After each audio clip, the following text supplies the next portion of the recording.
Hi, welcome to our social media accessibility Google Hangout. If you know me, you know that I am ridiculously excited about this event. I'm Jennifer Smith. I'm the Senior Web and Accessibility Strategist here at Danya International. Today's Hangout is the second in Danya International's Technology Health Innovation Seminar Series. It's also known as THIS. We are really excited to take part in Global Accessibility Awareness Day, which is a worldwide community-driven effort whose goal is to really dedicate one day to raising the profile of and introducing the topic of digital accessibility and people with different disabilities to the broadest audience possible. Today's Hangout will be a dialogue about social media accessibility. We'll touch on some emerging technology as well. We want to talk about where we are today, what works, what doesn't work, how we can improve the current platforms and content, and how we should take accessibility into account when we develop new platforms. With me today is a really phenomenal and diverse group of people who are going to share their opinions, their ideas, their perspectives for moving social media into a more accessible format. So we've got Judy Brewer, is with the Web Accessibility Initiative of the W3C. We have Katia Albanese and Hope Adler from ePolicyWorks. Victoria Wales from GSA, the General Services Administration. Julia Bascom from the Autistic Self-Advocacy Network. We have Robert Kingett, journalist extraordinaire, founder of the Accessible Netflix Project. He also consults with TalkingFlix. And then David Timar, who is of Crossway Media. He's the CEO of that company, and that's the company behind TalkingFlix, which is an upcoming on-demand audio-described entertainment service for the visually impaired. For the viewers, you can participate in today's Hangout on air by posting your questions on the event page, or you can submit them via Twitter using our hashtag DanyaThis, and don't forget to use the GAD hashtag as well. You can also email questions to this@danya.com. For viewers with CPH or T.H.I.S credentials, you can get one continuing education credit unit by watching this event. All you have to do is just complete the survey at the end. We'll post the link to the survey at the end, but it's going to be at danya.com/this on the website. The Hangout will be recorded, captioned, and made available on Danya International's YouTube page for viewing later as well. And hopefully we've done our best to try to get captioning enabled. I think we're waiting for the captioner to fully join us, but we're going to get that launched as soon as possible if it's not already launched. And before I give each panelist the opportunity to introduce themselves, I was going to give a huge shout out to Katia Albanese of ePolicyWorks. She was my partner in crime, and she really helped me get panelists together and promote this Hangout to make it all it can be today. Katia is joined with her colleague, Hope Adler. And ladies, would you take the floor and tell us about some of your upcoming initiatives and what you've been recently up to? Sure. Thank you so much, Jennifer. It's our pleasure to be part of this Google Hangout. We're very excited to be on today's panel and to have the opportunity to further increase awareness about the issue of social media accessibility and some of the efforts that we've been involved in. And just to quickly tell you about ePolicyWorks, Hope and I are both on the ePolicyWorks team, which is a U.S. Department of Labor Office of Disability Employment Policy initiative. And so you're probably wondering, why does an Office of Disability Employment Policy in the Department of Labor, why are we involved in this issue of social media accessibility? And it's pretty simple. I think everyone here today knows how increasingly how much we are using social media in work to get jobs, to find jobs, to get jobs on the job, for promotional activities, and it's really in a lot of our everyday work activities. Most of us are working right now, and we're using social media, as we speak. And so it's really important that we try to increase awareness around the issue and provide the tools that we can in order to help improve the accessibility of these tools. And so with ePolicyWorks, it's a policy-making effort, and the Department of Labor is partnering with its other federal agencies, with key stakeholders, to inform the policy development process and to use new and innovative tools to do so, to really modernize how the federal government is doing its business, and to really move towards that new model of federal government that is open, participatory, and transparent.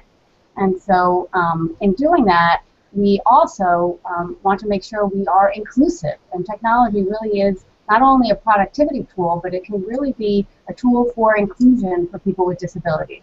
And so it's really, really important that the tools we use are accessible, and that everyone can use them and access, the activities that are taking place.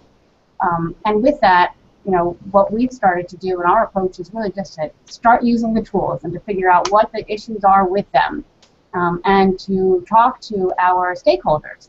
And so we've been hosting these online dialogues using crowdsourcing tools, which are really just this way to gather input and ideas online from our stakeholders, and all about social media accessibility. And I'm going to turn it over to Hope, who's going to tell you a little bit more about that. Yes, we're both excited to be here, and I want to spend some time just talking about our two our online dialogues, which is our latest efforts. We've done 10 plus over the last year or so, and we've done one with the SAN and Julie here about how to improve accessibility of online tools for workers with disabilities, and we post that question out using a crowdsourcing tool. We've worked with the provider of this crowdsourcing tool to ensure its accessibility and usability by changing it, tweaking, taking things out, making sure it's usable, and that for everyone and all the features are usable. So our last dialogue we did with the National Council on Disability, and together with ODEP, they posted the question of what are some creative solutions that you've used to make social media more accessible, and what would you recommend to social media companies to do to make create accessible features and services. And this was posted for a 2-week period. We did a lot of outreach. We want to ensure that we were reaching the whole community, the disability community. We had 379 users, 37% self-identified as people with disabilities. And one of the questions we asked in the registration process was, how important is social media to you? And 55% of those who answered said it was very important, and another 39 said somewhat important. And as part of that, we asked them what they use social media for.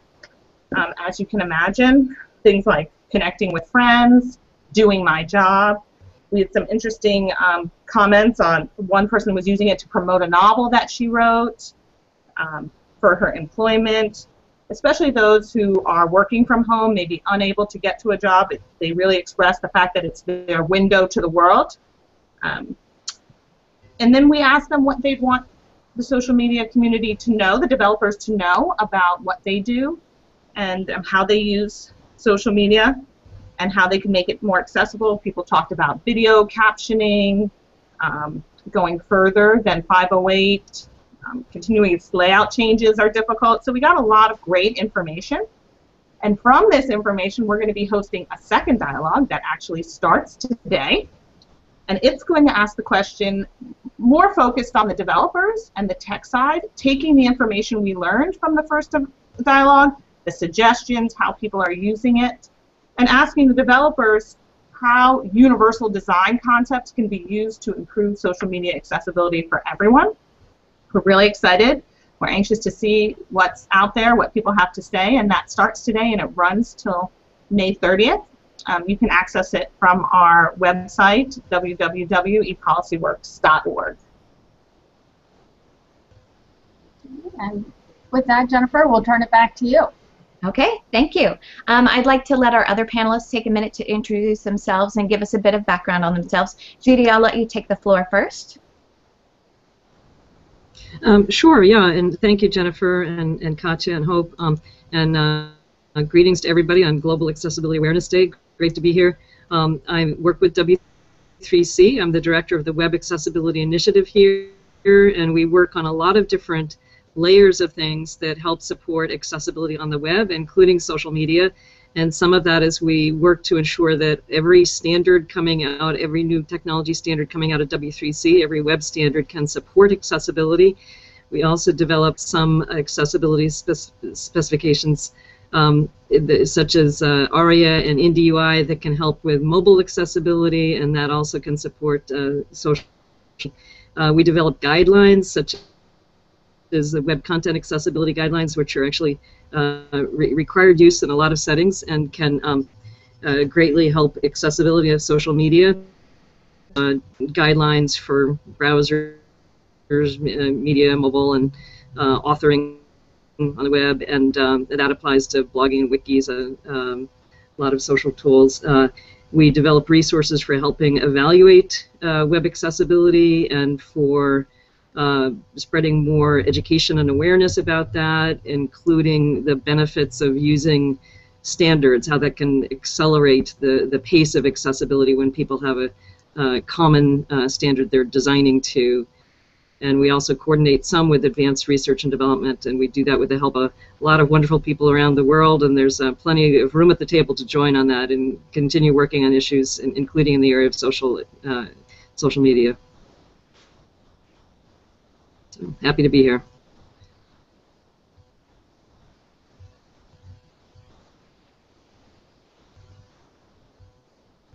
Sorry, I was on mute. Victoria, would you like to take the floor and give us a little bit of background on yourself? Sure, and I'm glad you mentioned the mute functionality because I was also on mute. It is truly an honor to be here with you all today. My name is Victoria Wales, and I'm a bilingual web content manager for USA.gov and GobiernoUSA.gov, the sister Spanish site. They're both part of the General Services Administration.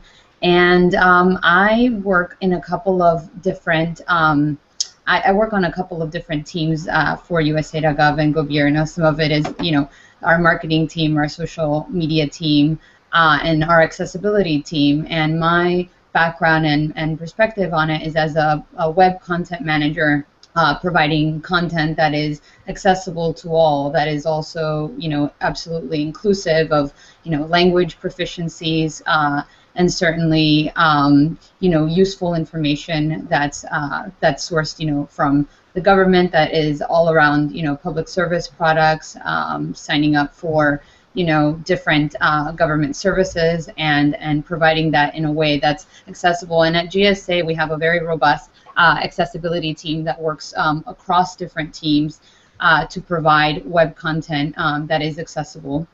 And we've worked on a number of different projects to also, interagency projects that have lent themselves to influence other agencies and work and collaborate with other agencies to provide more accessible content, and certainly on social media, and we've done that in a variety of ways. So thank you for having me today. Thank you, Victoria. Robert, our journalist extraordinaire, would you take the floor and just introduce yourself real quickly?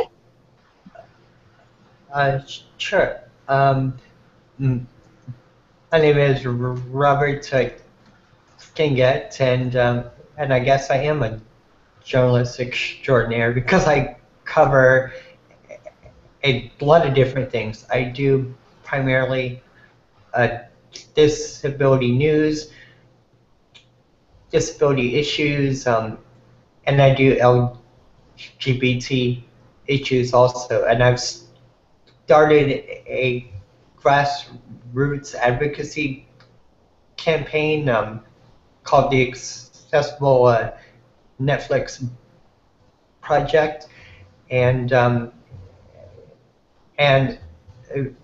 because I do utilize a lot of technology, I'm also a consultant for Crossway media solutions, and I use social media a lot for promotion, to connect to a lot of people in a lot of industries, because as a journalist, you really have to know how to make connections, and social media helps out a lot in that regard.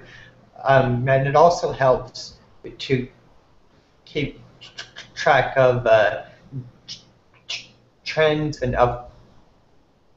upcoming changes in technology. So that helps on the consulting side of things also. And like I said, it helps for promotion. So I use social media a lot for a lot of different areas.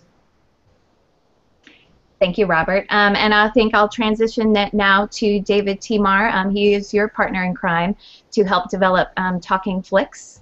David? Yes, Jennifer. Thank you. Hi, everyone. Yes, so my name is David Timar. I'm the CEO of Crossway Media Solutions. We're in the process of launching a product service called TalkingFlix, which is focusing on a very small portion of accessibility, if you wish, which is accessible entertainment. We're trying to make audio-described content available to the blind communities worldwide, which is something that a lot of people have been dreaming about, trying to do, but nobody's really been able to accomplish it. And we've been working on this for over a year now, and looks like we're going to be the first ones on the market. And I really appreciate Robert's kind words. He's been a great consultant for us. We've been working together for over 6 months now, and he's helped us get a lot of traction in the community. I think as he mentioned, social media is an important factor in everybody's lives and in everybody's business for promotion, for connecting with the end users. And what was interesting about the social media aspect of reaching this community is just how amazingly they use Twitter, for example. I've never thought about that before until I've met Robert. So social media, I think, is a really important aspect. I'm really curious to see where things are going to progress in the next year or so in terms of accessibility. I think the situation is not as good as it should be. I see signs that it's going to improve, but I have a feeling it's going to get worse before it gets better. So I'm happy to be here, and I'm happy to discuss this with you guys. Thank you, Jennifer.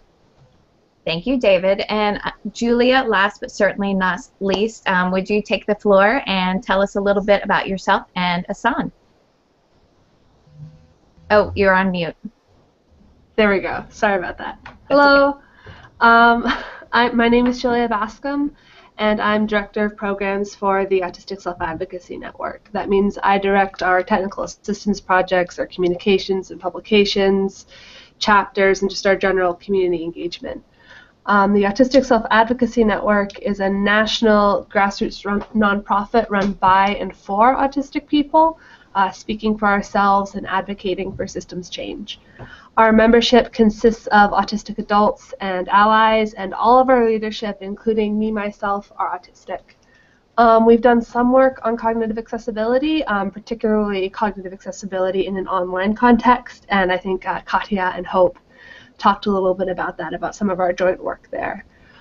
And we also, both as a community and as an organization, have a tremendous and somewhat unique amount of experience with social media, both in and of itself as an organizational tool and as disabled people needing access. And that's mainly what I'll be speaking to today.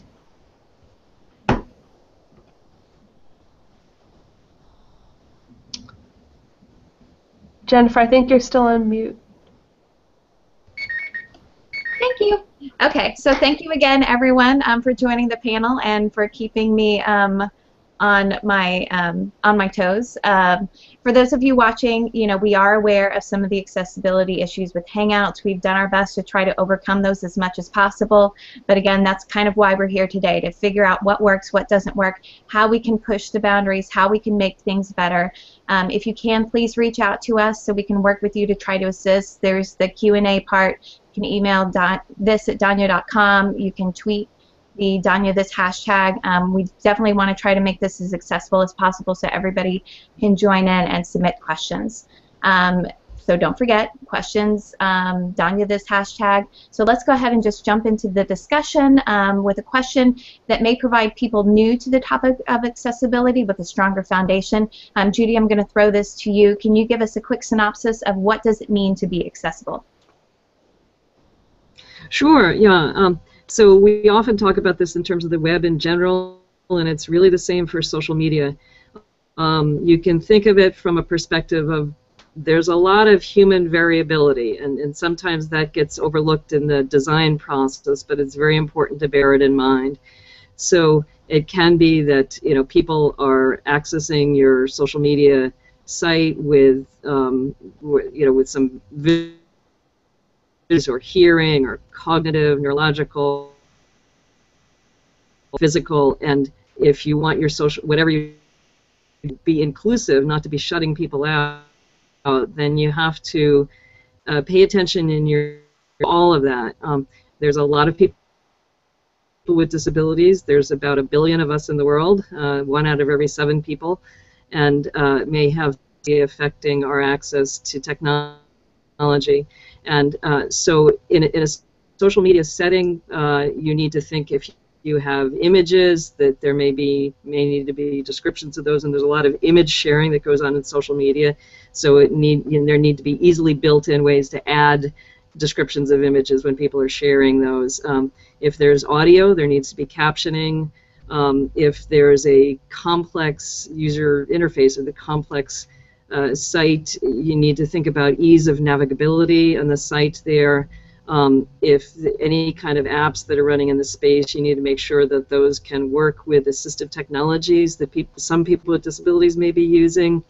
You need to think if there's something flashing on the site that could cause a seizure, so you don't want to have things flashing outside of certain frequency ranges. It can make sense in some cases to think about the language level in some sites, so it's not more complex that is needed for certain things. So the good news is that there are resources such as the Web Content Accessibility Guidelines that take all of those issues and bundle them in one place. And if you follow some guidelines, then you know that those things can be taken care of. And if you have interactive aspects, you can look at the authoring guidelines, and that's relevant. But the important thing is to think about how different humans can be when you're in the design application, and to use the available resources, and to think from the beginning. We want anything we're doing in social media to be accessible to this full, wonderful range of humans we've got on this planet.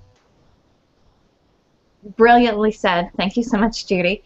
And so let's ask some of our panelists some additional questions. So Katia and Hope, from your experience, why do you think developers, companies, people should even be concerned with making social media and emerging technology accessible? Some people might just say it's not worth the effort to make it accessible. I hope nobody would say that, but the reality is, this is a large population, a percentage of our population. People with disabilities make up about 20% of, the population in the United States, and an even growing number of social media users. And one of the largest growing groups for social media are older Americans, and statistics show that that more than 50% of individuals over 60 years old, I believe, have a disability. And so if you look at that group, not only is it a market for vendors, so as far as, for their business model and for, a justification and why they would want to reach that audience, but it's also just a tool for inclusion. And it's really important to develop these tools so that everyone can use them. And we're seeing more and more the use of social media, not just for peer-to-peer connection, but for emergency situations. As we mentioned earlier, for employment, for healthcare-related activities. And there are just numerous reasons why social media needs to be, and all the social media tools need to be accessible so that everyone can use them. And when we talk about the disability community, I think sometimes for those that are, well, for the disability community, it doesn't just mean people who are born with disabilities. People acquire disabilities through life, just through natural aging, through accidents. We have lots of wounded warriors who are coming back with new disabilities, and so this is a very large population, and it's very important for us to be inclusive for that reason. Okay, thank you. Julia, would you like to address that question? Why should people worry about making social media accessible? Yeah, to be honest, Katia said most of what I was going to say. But I mean, I was just going to say it's very simple. 1 out of every 5 Americans are disabled. If you exclude or if you ignore people with disabilities, or if you make your product inaccessible, you're cutting off 25% of your audience, and that's not a very smart decision at all. The other thing I was just going to say is I wanted to emphasize the point about, people acquire disabilities throughout the lifespan. A lot of people acquire disabilities due to aging, and a lot of what we're going to talk about today, it's really just basic user friendliness. It's not even a bunch of special accommodations that only serve a small percentage of the population. It's really something that helps a lot of people. It's really just best practice. Well said. Katia, did you have something else you wanted to add? Yes, from the tech industry perspective, I think it's also very important for vendors to understand, and I'm sure most of them are well aware, that retrofitting can be very expensive.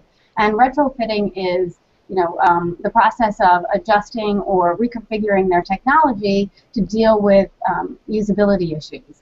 So if, the issue of accessibility and understanding what it means to create an accessible product is thought about in each of the pieces of the product development lifecycle, from conceptualization to planning to design, implementation, testing, and deployment. There are definite cost benefits, proven cost benefits, and that's another reason why we think it's really important that social media companies think about this from the onset. And from an example, we use our crowdsourcing tool. One of the things that we worked through with them initially when we started looking to use their product was they have a voting tab. And the voting tab was situated before the text of the question, of the response, of the idea. So if you had a screen reader, you heard the vote, yes, no, before you heard the idea. So it was a very simple change, and it could have been something that would have been discovered earlier on in the process instead of having to retrofit and go move the voting from before to after, which they did go ahead and do for us. But I think it's a good example of how, like Julia was saying, it's not rocket science. Some of this stuff is just simple design. Well said. And I think it's design that can help everyone and not just people who are technically classified as disabled.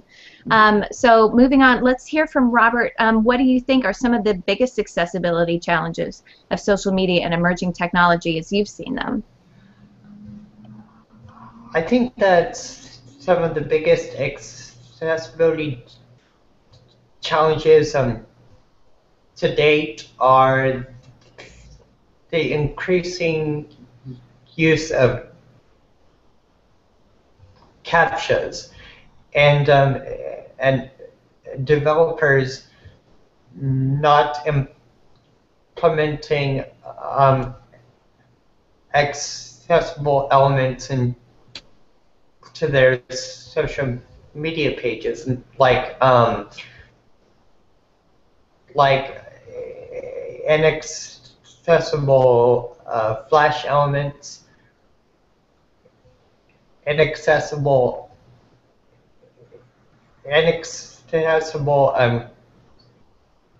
captchas that don't have an audio function or have a really, really hard to hear audio function.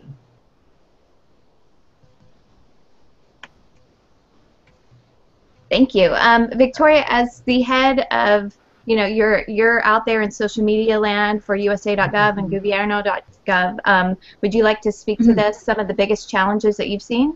Absolutely. I think that Robert put it very nicely because, in fact, I have made it my main priority to address captioning for our agency and the kind of work we do. So as a government side, the official portal of the U.S. government, we really try to be a steward and a leader in influencing and also collaborating with, not only our content but other agencies. And some of the work that I've personally done has been create a lot of relationships with other folks who manage, for example, YouTube channels and provide some really great content, because our mission is obviously for the general public. So in that we are, and we try very much to be inclusive.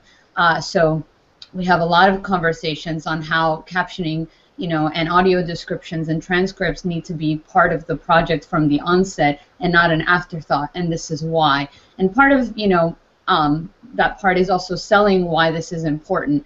Not because a lot of these agencies don't think it is, but rather they see it as a resource problem. And I say to them, I have the additional advantage when I say, all-inclusive, and you all put it really nicely about, it's not just folks with disability, but it's also folks that perhaps English is not their first language. So we try a lot to make the recommendations in video, on social media. Don't be clever. Write in very plain language. Try to describe the image when you can. Certainly, I see some of the challenges of social media is that when it's becoming more visual and you want to explain a concept in an infographic, you need to provide that transcript to that infographic, and there's a great way to do that. And that's great content that you can, repurpose and use as well, and it's not that hard to do. Certainly as a content manager, I also have the benefit of seeing the other side of things when folks were saying, well, it's really expensive to do, or it takes too much time. Actually, it doesn't. There are a lot of great tools, and certainly folks that, are more experts on the tech side that can help you, and we have those resources there, and part of it is spreading the word for that too. So on social media, we also, among sending messages and promoting great content for government services, we also answer questions, and we take the time to try to figure out and highlight what people are talking about in social media, and to kind of loop back into the video portion that we were talking about, the captioning. One of the things that I've been pushing for was to add a playlist to USA.gov on American Sign Language videos that are also closed captioning and that fit the criteria that we have, that we think is important to include, so folks can see that we're trying really hard to be inclusive. And then on Gobierno, the Spanish language site, we also try to do that too, because the language barrier is also a bit of a challenge for this group. And then furthermore, on Digital Gov, we're going to be hosting some good content on some of these items, and written by our experts who work on this every day. Fabulous. Thank you, Victoria. And Katia and Hope, I think this really ties in well with the dialogue that you just had online. What are some of the biggest accessibility challenges of social media and emerging technology? Well, many of the issues are actually content-based, which is something that Victoria just covered. A lot of what we as individuals can control, don't need to be a technology provider, but things that we can control regarding content and the way content is displayed or presented. So that's one of the issues. Many of the complaints or issues cited were around content. But another example, technical example, is regarding login and access to enter a tool. And as we all know, just about everything these days has a username and password associated with it. And in order to access the tool, you have to get through that piece, and that can sometimes be a barrier. CAPTCHA and other security protocols really do offer a barrier to a lot of people with disabilities, from people with learning disabilities, to intellectual disabilities, to visual disabilities. And so coming up with another security protocol is something that we're definitely encouraging social media companies to do, and making that login process easier. And just from the dialogue, as you were mentioning, some of the top ideas, I think many which have already been addressed or mentioned was the alt text, making sure that everything has alt text, all photos, infographics, just as we mentioned. Giving the user the ability to change what's displayed on the screen, whether it's font size, whether it's color. A lot of these social media tools don't have a lot of control by the user, so that was a big suggestion. Captioning, which we've all talked about on YouTube. And then employment, since we're employment focused, a lot of the tools have timeouts, especially for applications, which can make it difficult for those who maybe need a little bit more time. So that was one of the #1 ideas that came out of our dialogue, was trying to get rid of some of, or increasing the application timeouts for employment specifically. Awesome. Thank you so much. We're going to take a quick break and have an audience question. We had somebody pose the question of, when you're developing an accessible platform or a site, can someone assume that once something is accessible, it's always going to be that way? And I think this especially plays into social media, because so much content is developed by the individual. David, did you want to comment on this? Sure, I'll try. I think I can relate to this from the screen reader standpoint and the development standpoint.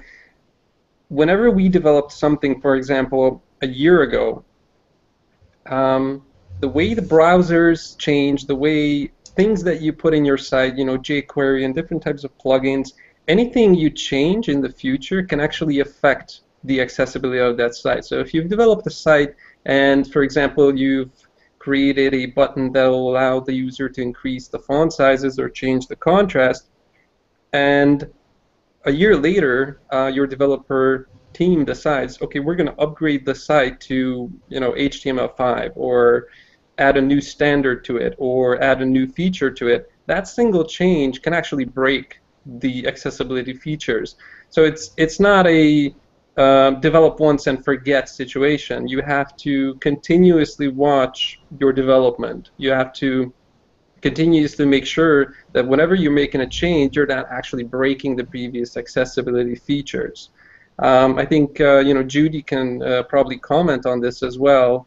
You know, the standards are changing all the time to try to accommodate the different browsers, the different platforms, and for a developer, it's really hard to keep on top of that. I think for anybody trying to develop an accessible platform, besides getting familiar with all the different guidelines and validators and help that they can find online, is also to stay on top of it and continuously watch the improvements, the changes on you know, W3C, the different guidelines around the world, because it's evolving, and you need to stay on top of that. Yeah, I'd be happy to speak to that. Yeah, Am I yeah, go ahead, on Judy. mute, or can you hear me? Yeah, you can go ahead. Yeah, in terms of emerging technologies, there's always this lag with regard to accessibility of technology innovation, and there really shouldn't be. There's no need for that, because the accessible design principles are already out there. The accessible design guidelines are out there. There's detailed criteria for how to do that, and techniques that can you know, show enough depth of how to build things in an accessible way in so many different situations that one can extrapolate from that to even some of the, you know, and so for people with disabilities, it's often very frustrating. New kind of innovation come out with this delay, and you think of the capability of social media and so much of the newer technology today for empowerment. It can be so powerful for not only access to information, but interaction between all different kinds of people, and giving everyone the opportunity to get their opinions and perspectives out there, and to, you know, form new ideas as the dialogue builds. And a lot of times when technology innovation is happening, including in the social media era, we see people slow to think about accessibility. I think sometimes people might think, well, the innovative stuff is kind of informal, so it doesn't matter that much. But we see how quickly social media is taking a key role in the workforce, and, you know, and employment, and so many other settings. So helpful for human interaction. So it's very important earlier. And so we do have many different aspects, standards that are developing at W3C. People can get access to that for free. if they're interested in the accessibility angles, they can find out what we're working on and help work on that. Going back to the point that Robert had raised earlier and several people commented on as well, something as basic as getting CAPTCHA right that often provides a lockout. It's important to go back and get those basics right as well, the new things coming along from the beginning.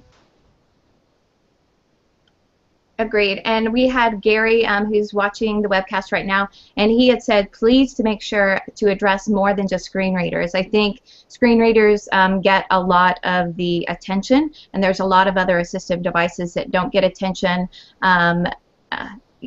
I think, you know, we've done some talk about it, but I think we can do more to keep that in mind when it comes to accessibility. Julia, I think you had wanted to say something about how mobile devices play into this. There we go, sorry. So a lot of, from our perspective and the perspective of our members, a lot of our accessibility concerns either overlap with other disabilities, so a lot of autistic people benefit from image descriptions or captions or actually using a screen reader or some sort of text-to-speech thing to assist with literacy and so on and so forth. But a lot of our unique concerns are related to cognitive accessibility, to navigating, to processing all the information. And what we found is that mobile displays or accessing social media like Facebook via the mobile display actually presents you with a simplified, streamlined experience, and that's actually been really helpful to a lot of our members, especially if a site's, you know, not designed with accessibility in mind. Sometimes, I think especially for Facebook, the mobile viewing can actually be a lot more cognitively accessible. So I just wanted to mention that. Thank you. And know that we did reach out to see if any of the social media sites could join us. They were all either tied up or we didn't get a response. So don't think that we tried to not include them in this conversation, but I think this will be helpful to share this information with them. Katia and Hope, did you guys want to talk about mobile devices and your findings with that? Yeah, just to reinforce what Julia said, you know, a lot of websites now and tools are being designed with responsive design so that they work better on your mobile devices and on your tablets, and they're simplified, they're user-friendly, and it's really a concept of universal design, because it's not just easy to use for people with disabilities, it's easier for everyone to use. And mobile devices are really a great example, smartphones in particular, are a great example of how these universal design concepts are now being built into the phone, so that you're having products out of the box that are more accessible and easier for a greater number of people to use. And there are lots of efforts around the accessibility of mobile devices, the accessibility of mobile apps. In fact, the organization G3ICT is hosting its annual M-Enabling conference all around the issue of accessibility and mobile devices and mobile apps. And social media and the accessibility of social media is actually one of the topics being discussed at this event, which is coming up in June if anybody's interested. But mobile is a big and important way in which we now access our information. And one last thought is, and most of you probably heard the bring your own device concept, something that is happening in the workplace, where employers are encouraging their employees to bring their own device, the device of preference to use for their work. And many times that is a tablet or it is a smartphone. And so being able to access these social media tools and other technologies using your smartphones is really important. Thank you. And one quick pause in the interest of turning today's awareness activities into actual action. I had some dialogues with Charlie Carter of Webism. He's in Australia. He couldn't join the chat today because of time considerations, but he and I had come up with some ideas of things that you could do to turn awareness into action. If you're new to accessibility, you could unplug your mouse for an hour and try to surf the web without using your mouse. For a lot of people with limited dexterity or people who are blind, they they rely on using just the keyboard. You could turn off your screen and navigate the web using a screen reader. This is not for the faint of heart. You could check your site's images for meaningful alt text. You could caption a video. So if you're new to accessibility, or if you've been at it a while and you haven't done one of these things, just give it a try and see what it's like. Walk a mile in somebody else's shoe, or surf a site in somebody else's shoes. So let's move on to some of our other questions. I think this one will be hugely helpful, and I'll try to give everybody a chance to talk about it. What are some tips and easy things people can do to make their current social media content more accessible? What can we do now to fix things? Julia, I'll let you talk about that one first. Sure, yeah. Just a couple of basic things. Captioning, we've talked a lot about captioning, but if you have audio content, caption it. Provide a transcript. This is helpful for people with hearing disabilities, auditory processing disabilities, which is very, very common for autistic people and people with learning disabilities, and people who don't speak English as their first language, which is already, you know, a huge population altogether. Sorry. Image descriptions. Yeah. If you have visual content, give it alt tags, or if that's not an option, give it an image description. Please do not build a social media platform that doesn't allow you to do this. ASAN is on a lot of different platforms, and a couple in particular, Tumblr, just are not set up to be accessible at all for this, and it drives us crazy. It's so quick and easy to do. All an image description needs to do, it doesn't have to be like a one-page, you know, elaborate description. It just needs to communicate what the image is supposed to communicate. It's so easy. Provide multiple modes of engagement and communication. Social media is actually sort of inherently built around this. Facebook is a great example. You can like a status, you can type a comment, you can enter an emoticon, you can share a link, you can just take a picture. Whatever mode of communication works best, everyone can participate. Plain language and user-friendliness. I think we mentioned this a little bit before, but I really wanted to highlight it. It's a huge issue for people with cognitive disabilities. You want as many people as possible to be able to access your content and use your product. Don't create unnecessary cognitive or linguistic barriers. It's such a big deal, and it's so easy to be understandable. And just in general, expect people with disabilities to be part of your audience. Just expect us. It's the simplest thing, but I can't tell you how huge of an impact it can have. Just expect us.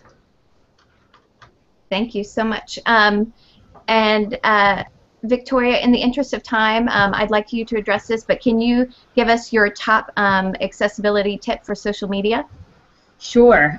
Whenever it's not possible to, for any reason, when you work on a platform and you don't have the option to make something accessible, one of the recommendations we make is to have a link back to a format that is accessible. In fact, we work a lot with 508. Well, we must implement 508 compliance because it's the law, and so we recommend providing an alternative if the content itself is not easily understood, or you cannot provide more context. Certainly with visuals, this is more of an issue, so an alternative. And there's certainly things you can do in general with making, we talk about plain language a lot because we want to make our content as easy as possible to understand for a variety of reasons, including language proficiencies, cognitive disabilities, among many other things. So for I certainly approach a lot of this from a content perspective and just giving a little bit more explanations wherever you can. You spell out an agency's acronym so folks know what you're talking about. You put from the beginning, if you're putting a video, you would put it in parentheses, and then you would follow with some context to the video and provide people the opportunity to find that transcript. So anytime that you can reference, where someone can find more information on that topic that is accessible is really, really important. Thank you. Judy, I think you had some comments that you could definitely provide about social media. Yeah, these are great tips that people are suggesting, and it's also a lot of different things to remember. So I also wanted to suggest there's more and more kind of easy on-ramps to accessibility available there. There's a few things people might want to look for, such as WCAG at a glance. That's the web at a glance, and there's a quick reference for developers for WCAG 2 as well. There's an easy checks that's recently available if people want to look through kind of a getting started approach. There's also mobile examples for user agent and so forth that are kind of user scenario. And then there's a lot more detailed technical information. You can either search by those or look at the Web Accessibility Initiative site. But there's tons of information out there if people are looking for collections of tips to start with, and then that will also people think of using those resources via platforms and trying to tune up what they have there. There's also a resource called Involving People with Disabilities in Evaluating Web Accessibility. And again, if you're building a platform, that's a really good thing to think about. Get diverse input from people with a lot of different kinds of functional issues, a lot of different disabilities. That'll help you early on. Thank you so much, Judy. Katia and Hope, did you guys have anything you wanted to add?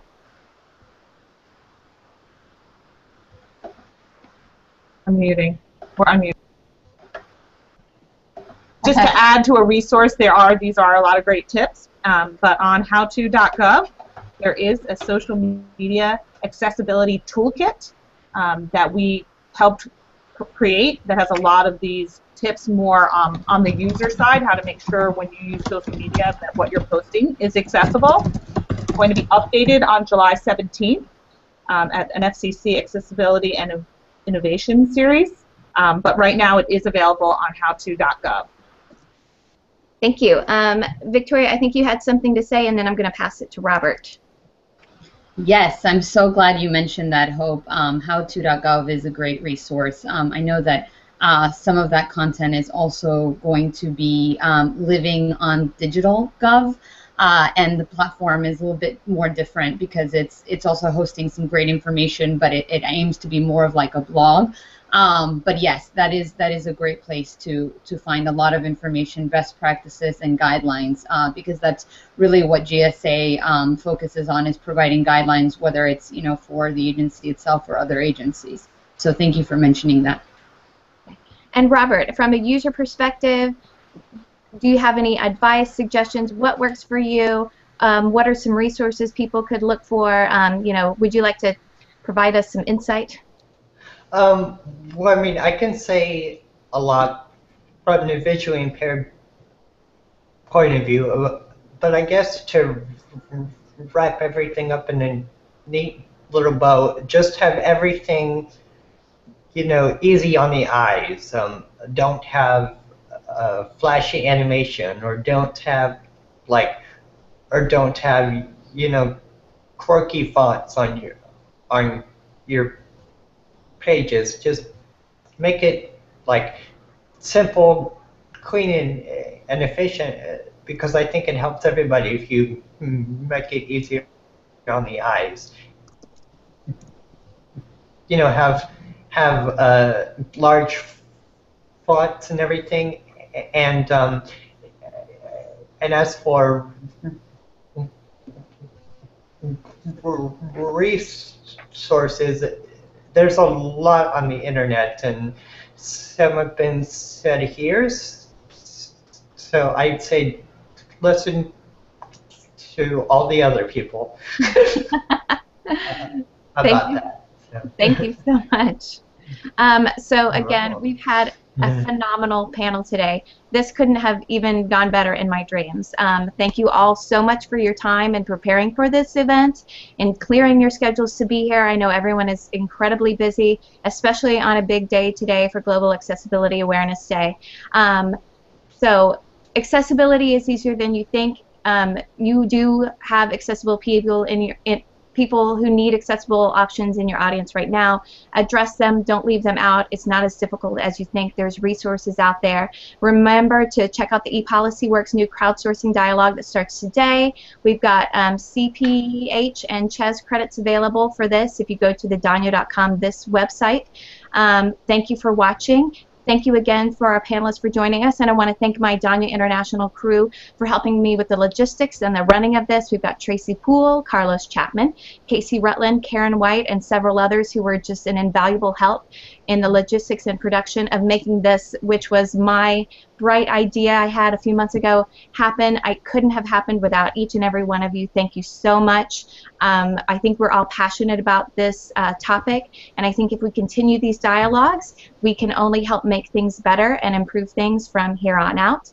Thank you for your time, and you all have a wonderful day, and hopefully we'll talk more soon. Take care. Thank you. Thank you. Thank Thanks, you. you. Happy Global Accessibility Awareness Day. And don't Thank forget you. to take the survey. Yeah. Thanks. Thank you. Take care. Thanks.